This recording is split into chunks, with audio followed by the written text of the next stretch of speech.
हिंदुस्तान की सरजमी अपने आप में अनंत रहस्यों को समेटे है, जिनको लेकर वैज्ञानिक भी सिर पकड़ लेते हैं। दुनिया की ऐसी रहस्यमय जगहों में से एक है सोमनाथ मंदिर। लेकिन इसे लेकर आईआईटी गांधीनगर और 4 सहयोगी संस्थाओं के आर्कियोलॉजिकल शोधकर्ताओं ने बड़ा खुलासा किया है। पीएम मोदी के आदेश पर हुए इस रिसर्च में वैज्ञानिकों ने जो फैक्ट दुनिया के सामने रखे हैं, वो हर किसी को चौंकाने वाले हैं। शोधकर्ताओं ने बताया है कि सोमनाथ मंदिर के नीचे भी 3 मंजिला इमारत मौजूद है। साथ ही अंदर गुफाओं का भी जाल है। आर्कियोलॉजिकल शोधकर्ताओं के 1 साल चले रिसर्च की रिपोर्ट सोमनाथ ट्रस्ट को सौंपी गई है। रिपोर्ट में बताया गया है कि मंदिर के नीचे एल शेप की एक और इमारत है।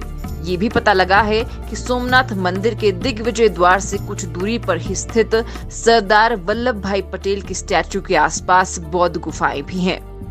करीब 5 करोड़ रुपए की आधुनिक मशीनों से मंदिर के नीचे जांच की गई है।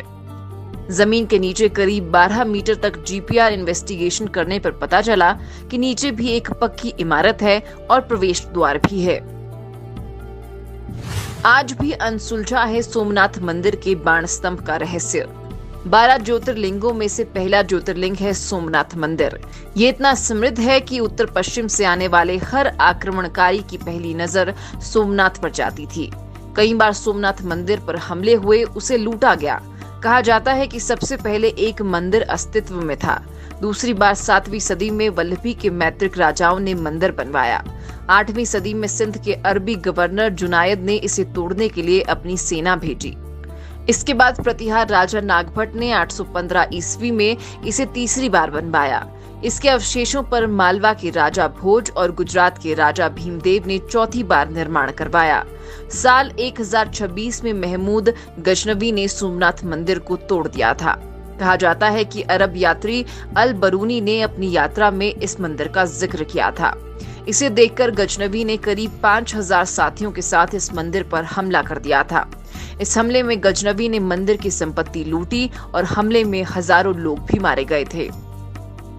इसके बाद 5वां निर्माण 1169 में गुजरात के राजा कुमारपाल ने करवाया था।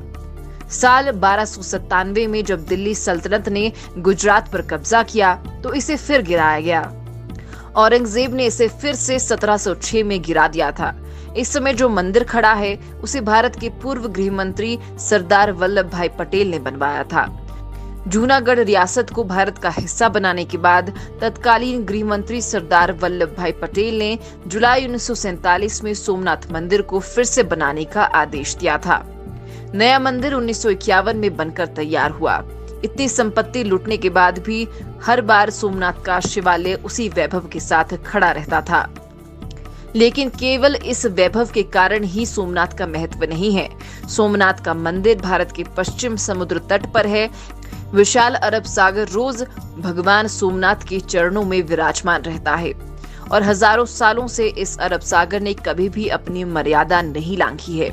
ना जाने कितने आंधी तूफान आए, चक्रवात आए, लेकिन किसी भी आंधी तूफान चक्रवात से मंदिर को कोई नुकसान नहीं पहुंचा। इसी सोमनाथ मंदिर के परिसर में मौजूद है बाण स्तंभ। मंदिर तो नया बनाया गया है, लेकिन स्तंभ बहुत ही पुराना है, जिसका मंदिर के साथ साथ समय समय पर ठीक किया गया है। और मंदिर में मौजूद कई रहस्यों में से एक रहस्य इस बाण स्तंभ का भी है। 6ठी शताब्दी से मौजूद है बाण स्तंभ। दिशा बताने वाला यंत्र है बाण स्तंभ। लगभग 6ठी शताब्दी से इस स्तंभ का इतिहास में जिक्र मिलता है। मतलब 1420 साल पहले इस स्तंभ के होने का सबूत मिलता है। इसका मतलब ये कि स्तंभ 6ठी सदी में पहले से ही यहाँ मौजूद है। शायद इसी वजह से स्तंभ का इतिहास में जिक्र किया गया है। लेकिन ये कोई नहीं जानता कि इसका निर्माण कब हुआ था, किसने करवाया था और क्यों करवाया था। इसी स्तंभ में वो रहस्य छुपा हुआ है जो सबको हैरान कर देता है। जानकारों के अनुसार ये एक दिशा बताने वाला स्तंभ है, जिस पर समुद्र की ओर इशारा करता एक बाण मौजूद है और शायद इसलिए इसे बाण स्तंभ कहते हैं। इस स्तंभ पर लिखा है आसमुद्रांत दक्षिण ध्रुव प्रयत अबाधित ज्योतिर्मार्ग, जिसका मतलब होता है इस समुद्र के अंत तक से दक्षिण ध्रुव तक बिना किसी रुकावट के एक रास्ता है। मतलब ये कि समुद्र के इस बिंदु से दक्षिण ध्रुव तक सीधी रेखा में एक भी रुकावट नहीं है। इसका मतलब ये है कि समुद्र के रास्ते में कोई टापू या द्वीप नहीं है। आसान भाषा में समझा जाए तो सोमनाथ मंदिर के उस बिंदु से लेकर दक्षिण ध्रुव तक मतलब अंटार्कटिका तक एक सीधी रेखा खींची जाए तो बीच में एक भी टापू नहीं आता है। हालांकि श्लोक में भूखंड का जिक्र नहीं है, लेकिन बिना रुकावट के समुद्र के रास्ते का मतलब ये कि बीच में कोई भी पहाड़ का नहीं होना है। अब जरा ये सोचिए कि उस जमीन में ना तो हवाई जहाज था और ना ही ड्रोन।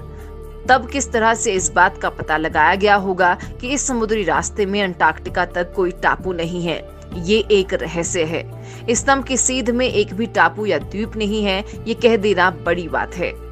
हाँ, सैटेलाइट से भी ये जाना जा सकता है, लेकिन तब तक तो सैटेलाइट जैसे किसी भी चीज के बारे में किसी ने सोचा भी नहीं होगा। तो आखिर किस तरह से तब लोगों ने इस बात का पता लगाया होगा कि इस रास्ते में कोई टापू नहीं है? ये सोचने वाली बात है। इससे पता चलता है कि हमारे पूर्वज नक्शा बनाने में कितने माहिर थे, वो भी तब जब उनके पास ना कोई तकनीक थी और ना ही सैटेलाइट या गूगल मैप जैसी कोई ऐप। लेकिन धरती का पहला नक्शा बनाने का श्रेय ग्रीक वैज्ञानिक एनेक्सिमेंडर को दिया गया है। लेकिन ये नक्शा पूरा नहीं था, क्योंकि उस नक्शे में उत्तर और दक्षिण ध्रुव नदारद थे। नक्शे में वही जमीन दिखाई गई थी जहां इंसानों की आबादी मौजूद थी, जबकि दुनिया का वास्तविक नक्शा तो हेनरिक्स मार्टलेस ने 1490 के आसपास बनाया था, यानी कि इस स्तंभ के बनाने के कई साल बाद। कुछ लोगों का मानना है कि जब ये स्तंभ लगाया गया था तब निशिकत ही छोटा या बड़ा किसी भी तरह का कोई टापू मौजूद नहीं था। लेकिन वक्त के साथ प्रकृति और भूगोल बदला है तो थोड़ा बहुत हेरफेर जरूर हुआ होगा। लेकिन फिर भी ये सबसे बड़ी बात है कि उस दौर के खगोलविदों को ये जानकारी जरूर थी कि दक्षिणी ध्रुव किधर है और धरती गोल है, और इसी वजह से वो ये बताने में कामयाब रहे कि सोमनाथ मंदिर से सीधा बिना रुकावट के समुद्री रास्ता दक्षिणी ध्रुव की तरफ जाता है। हालांकि ये एक रहस्य है कि वो कौन सी तकनीक थी जिसकी मदद से उस समय ये जानने में आसानी हुई। अब दक्षिणी ध्रुव से भारत के पश्चिमी तट पर बिना किसी रुकावट के जिस जगह पर सीधी रेखा मिलती है वहाँ ज्योतिर्लिंग स्थापित है, जिसे भारत के 12 ज्योतिर्लिंगों में पहला माना जाता है। ऐसे में बाण स्तंभ पर लिखे श्लोक की आखिरी लाइन अबाधित ज्योतिर्मार्ग भी किसी रहस्य की तरह ही है, क्योंकि अबाधित और मार्ग तो समझ में आता है, लेकिन ज्योतिर्मार्ग क्या है ये समझ से बिल्कुल परे है। ये बात वैज्ञानिकों के लिए भी रहस्य बनी हुई है। पृथ्वी गोल है, इस बात की खोज यूरोप के कुछ वैज्ञानिकों ने की थी, लेकिन भारत में ये जानकारी बहुत पुराने समय से थी, जिसके प्रमाण भी मिलते हैं। इसी जानकारी के आधार पर आगे चलकर आर्यभट्ट ने सन 500 के आसपास इस गोल पृथ्वी का व्यास 40,168 बताया था। आज की अत्याधुनिक तकनीक की मदद से पृथ्वी का व्यास 40,075 किलोमीटर माना गया है। इसका मतलब ये हुआ कि आर्यभट्ट के आकलन में मात्र 0.26% का ही अंतर आ रहा है, जो बहुत कम है। अब सवाल ये उठता है कि लगभग 1,500 साल पहले आर्यभट्ट के पास ये जानकारी कहां से आई? क्या उस समय भी खगोलविदों के पास गूगल मैप जैसी कोई चीज थी जिससे वो इस बात का पता लगा सकते थे? अगर नहीं थी तो आखिर वो कौन सी तकनीक थी जिससे आर्यभट्ट ने पृथ्वी का पता लगाया था? और शायद इसी तकनीक का इस्तेमाल कर बाण स्तंभ को बनाया गया था।